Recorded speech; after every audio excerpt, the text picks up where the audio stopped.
messieurs, bonsoir et bienvenue au flash de 18h sur la RTB.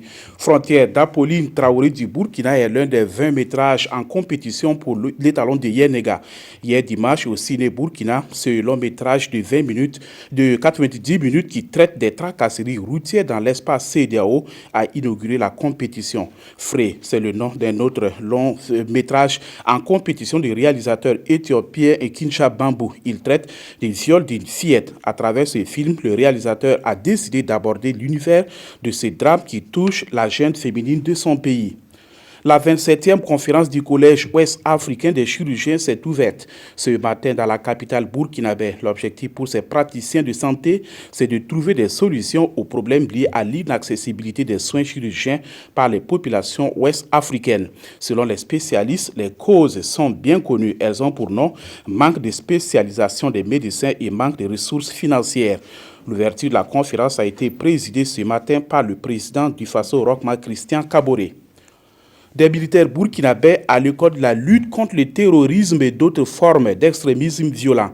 Une centaine d'hommes issus de la première région militaire et du RPC du Bobo-Dioulasso ont participé à une formation dans le cadre de l'exercice Flintlock. C'est une plateforme multinationale qui offre l'occasion aux bénéficiaires d'améliorer la coordination régionale et de relever le défi commun en matière de sécurité. Le même exercice se déroule dans 6 autres pays d'Afrique de l'Ouest et du Nord avec l'appui des États-Unis d'Amérique et des pays européens. L'IUTS, l'impôt unique sur le traitement salarial et les retenues sur salaire pour faire des grèves, deux sujets à l'ordre du jour de la rencontre gouvernement-syndicat ce 27 février à Ouagadougou. Les échanges n'ont pas permis de prendre une décision concrète pour l'instant. Les deux parties se sont donné rendez-vous dans une semaine, le temps de mieux cerner les contours de ces sujets. Au Soudan du Sud, des milliers de personnes font face à une aggravation de la famine.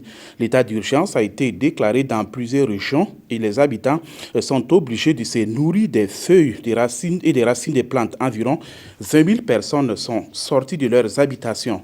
Elles se sont trouvées refuge dans un village occupé par des rebelles pour répondre à l'appel des Nations Unies en vue d'un recensement pour leur approvisionnement en vivres. C'est la fin de ce flash. Merci de l'avoir suivi. Excellente soirée en compagnie des programmes de la RTB.